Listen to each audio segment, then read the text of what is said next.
For those of you who are big fans of Triumph Daytona, have you ever imagined what it would be like if the Daytona 1200 was reborn, but with a modern touch? Well, even though Triumph itself has not given the green light, there are those who can't wait. S2 Concept, a French modification brand,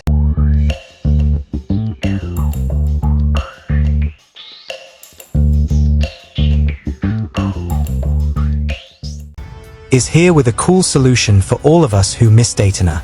They have released an exclusive fairing kit that can instantly transform the 2021 to 2024 Triumph Speed Triple 1200 RS or RR into a track day monster that is ready to turn all eyes.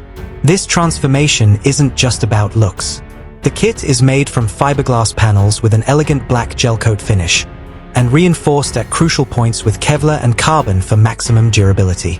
No need to be a professional mechanic either. Installation is super easy. All the holes are pre-drilled, plus the quick-release Dzus fastening system makes the installation process a simple plug and ride. The front fairing is designed to be modular and easy to replace, perfect for those of you who like track days. The design? Definitely nostalgic for the 90s Daytona, but with sharp lines and an aggressive silhouette typical of modern bikes. The end result? Crazy. This isn't just a facelift. This is the reincarnation of the modern-day Daytona, with a balance of looks and performance. And the most smiling thing? It only costs €1,195.83. For a visual and aerodynamic upgrade of this class, it's definitely worth it without having to dig deep into your pockets.